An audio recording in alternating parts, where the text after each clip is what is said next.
Hey guys, it's Zach again. Um, Another Python tutorial. My last video I showed you how to use your basic input and print functions, and also showed you the extreme basics for a variable. So now I'm going to expand on variables, and I'm also going to talk about strings a little more, and we'll get started in math. So here we go. So if you'll open up your Sublime Text Editor 2, you can see this is where I left off. Uh, we were working using the input function to get the name of the user and then print hello to that person.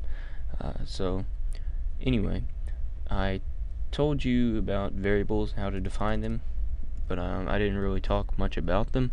So there are a few different types of variables. The variable we have up here stored called name. This is a string variable because if you can print string, I can't even think.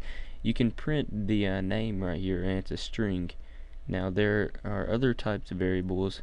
There are integers, there are floats or floating point, and there are boolean, and let me see, and string. So you can, in other computer languages, you sometimes have to define them before, like whenever you define it. So you would be like int name, but or in that case it would be string name. But in Python you don't have to do that. It recognizes what type it is. So if we want to say age, and this age will be a number, so age equals 17, then if you, well, let me move this up so it's up here. Okay, and we can put in our print function now, hello name, and then plus you are age years old. Now if you'll watch when I run this, well, I forget that I can't use the input function in Sublime. If you'll watch when I run this, it showed an error and closed it really quick. The reason is, even though we have this created and everything fine, you can't just print that age variable because it's a number. So what we need to do is convert it to a string, which is printable. So to do that, you would use Python's function str, open parentheses, and then put your variable age in there and close parentheses. So what this does is it converts integers or floating point to strings. So now if I'll save this and run it again, it will say enter your name. Hello Zach, you're 17 years old. And so that's how you use an integer. Now say you want to use you want to print out like your grade point average or something. It has a decimal in it, so you can say alright,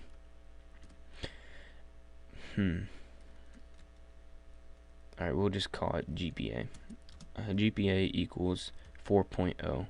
Now you can this 4.0 and 17, these are two different types.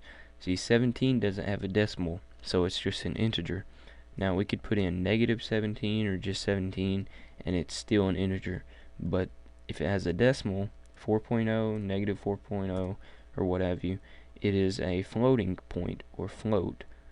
Now some languages call these doubles, but these are really just floats in Python. So if you want to do that, we can add this into our function, and your GPA is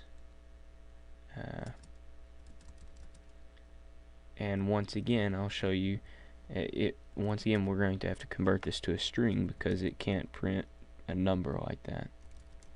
So if we'll save this and run it, enter your name, Zach. hello Zach, you're 17 years old and your GPA is 4.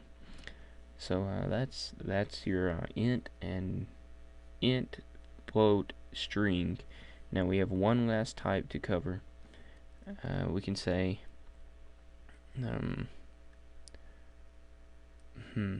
gender. We'll say gender. Gender equals input. Well, I'm not going to get that far ahead of myself. Instead of doing that, we'll say male equals true. Now this is a boolean type, or I know a lot of people say it different, but it's spelled like this, B-O-O-L-E-A-N. But basically this is what this male variable is. It's saying true. Now the opposite of that is false. And remember when you type those in that the letter starts with a capital, so it's a capital T for true.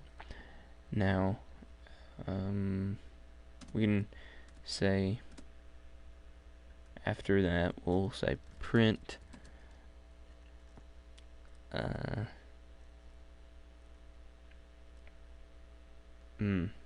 okay, we'll say print gender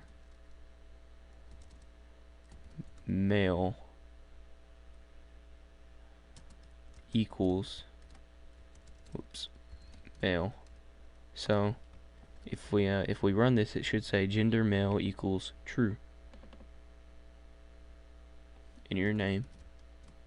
Alright, so it was a error because I forgot to convert this to a string. And true is not just a word, by the way. You can also define true and false as 1 and 0. You see now it prints true.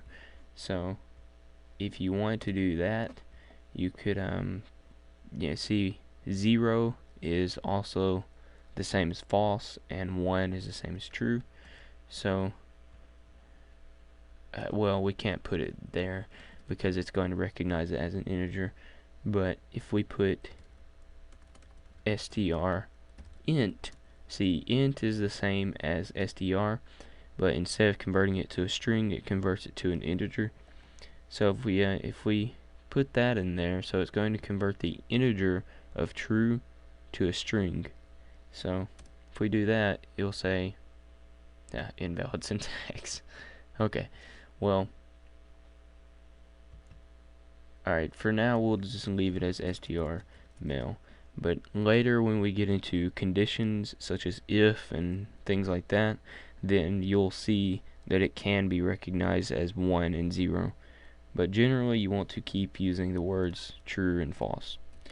So that's today's video. Hope you guys liked it, and if you have any questions or comments or suggestions, just leave them down